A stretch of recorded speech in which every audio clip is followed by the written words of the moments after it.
Right, P5, I don't know why I'm having so much trouble, but these last few chapters I've tried to read you about 4 times now. Anyway, here we go.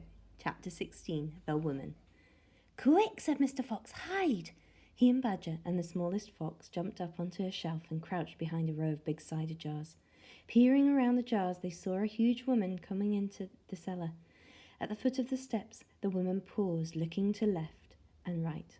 Right and left. Then she turned and headed straight for the place where Mr. Fox and Badger and the smallest fox were hiding. She stopped right in front of them. The only thing between her and them was a row of cider jars. She was so close, Mr. Fox could hear the sound of her breathing. Peeping through the crack between the 2 bottles, he noticed that she carried a big rolling pin in one hand. There she is, looking at all the jars.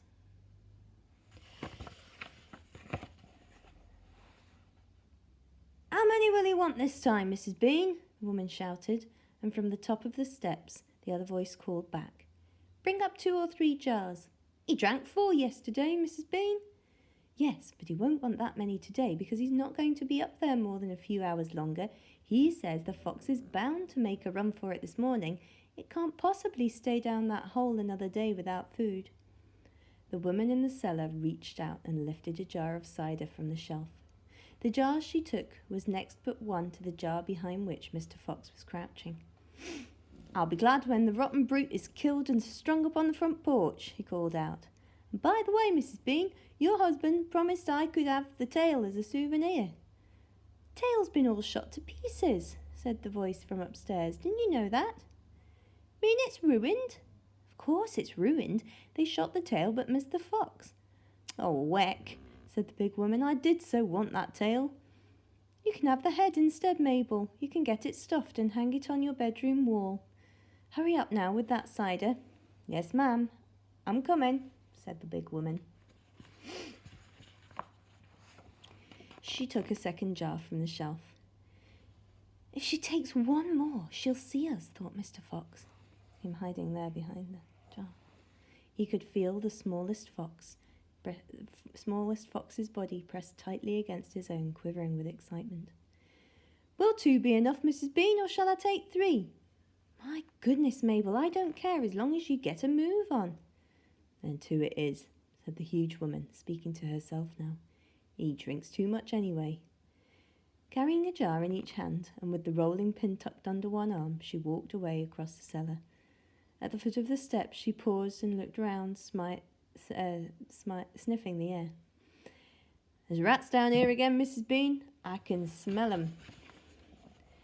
Then poison them, woman, poison them. You know where the poison's kept. Yes, ma'am, Mabel said. She climbed slowly out of sight up the steps. The door slammed. Quick, said Mr. Fox, grab a jar each and run for it. Rat stood on his high shelf and shrieked. What did I tell you? You nearly got nabbed, didn't you? You nearly gave the game away. You keep out of here from now on. I don't want you around. This is my place. You, said Mr. Fox, are going to be poisoned. Poppycock, said Rat. I sit up here and watch her putting the stuff down. She'll never get me. Mr. Fox and Badger and the smallest fox ran across the cellar, clutching a gallon jar each.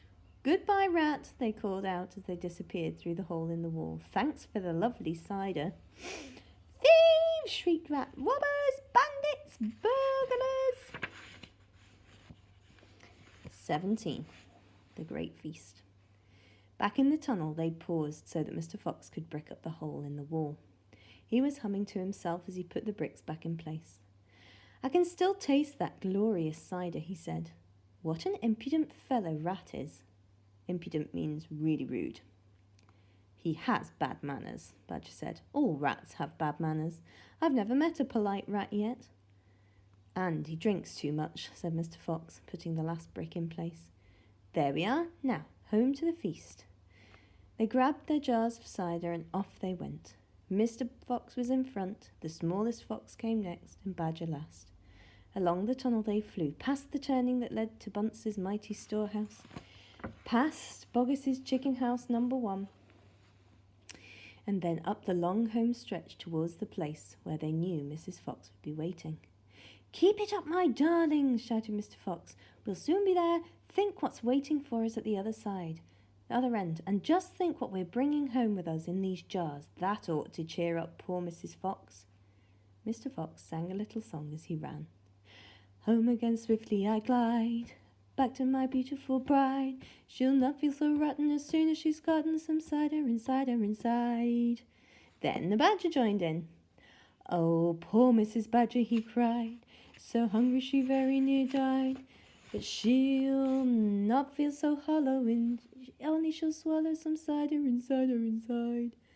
They were still singing as they rounded the final corner and burst in upon the most wonderful and amazing sight any of them had ever seen. The feast was just beginning. A large dining room had been hollowed out of the earth, and in the middle, around a huge table, were seated no less than 29 animals. They were Mrs. Fox and 3 small foxes, Mrs. Badger and 3 small badgers, Mole, Mrs. Mole, and 4 small moles, Rabbit and Mrs. Rabbit and 5 small rabbits, Weasel and Mrs. Weasel and 6 small weasels. The table was covered with chickens and ducks and geese and hams and bacon, and everyone was tucking into the lovely food.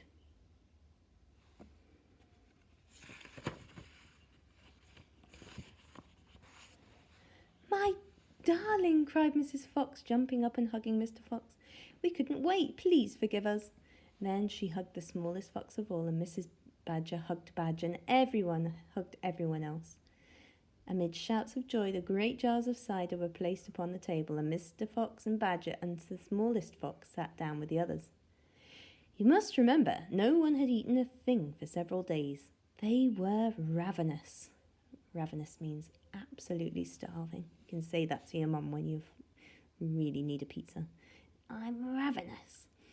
So for a while there was no conversation at all. There was only the sound of crunching and chewing as the animals attacked the succulent food. At last Badger stood up. He raised his glass of cider and called out, "A toast! I want you all to stand and drink a toast to our dear friend who has saved our lives this day, Mr. Fox." "To Mr. Fox," they all shouted, standing up and raising their glasses. "To Mr. Fox, long may he live." Then Mrs. Fox got shyly to her feet and said, "I don't want to make a speech. I just want to say one thing, and it's this. My husband is a fantastic fox." Everyone clapped and cheered. Then Mr. Fox himself stood up. "This delicious meal," he began. Then he stopped. In the silence that followed, he let fly an enormous belch. Blech. There was laughter and more clapping. "This delicious meal, my friends," he went on, "is by courtesy of Messrs. Boggis, Bunce and Bean." More cheering and laughter. "And I hope you have enjoyed it as much as I have." He let fly another colossal belch. "Better out than in," said Badger. "We'll be shot before we've gone a yard," said Badger. "Exactly. But who wants to go out anyway? Let me ask you that. We are all diggers, every one of us. We hate the outside. The outside is full of enemies. We only go out because we have to get food for our families. But now, my friends, we have an entirely new setup. We have a safe tunnel leading to 3 of the finest stores in the world." "We do indeed," said Badger. "I've seen 'em." "And you know what this means?" said Mr. Fox. "It means that none of us need ever go out into the open again." There was a buzz of excitement around the table. "I therefore invite you all," Mr. Fox went on, "to stay here with me forever." "Forever?" they cried. "My goodness, how marvellous." And Rabbit said to Mrs. Rabbit, "My dear, just think, we're never going to be shot at again in our lives." "We will make," said Mr. Fox, "a little underground village with streets and houses on each side, separate houses for badgers, and moles and rabbits and weasels and foxes, and every day I will go shopping for all of you, and every day we will eat like kings." The cheering that followed this speech went on for many minutes. Chapter 18. Still waiting. Outside the fox's hole, Boggis, Bunce and Beans sat beside their tents with their guns on their laps. It was beginning to rain. Water was trickling down the necks of the three men and into their shoes.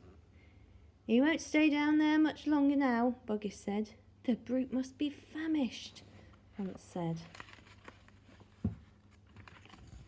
"That's right," Beans said. "He'll be making a dash for it any moment. Keep your guns handy." They sat there by the hole, waiting for the fox to come out. And as far as I know, they're still waiting. And that is the end of Fantastic Mr. Fox. Hope you enjoyed it.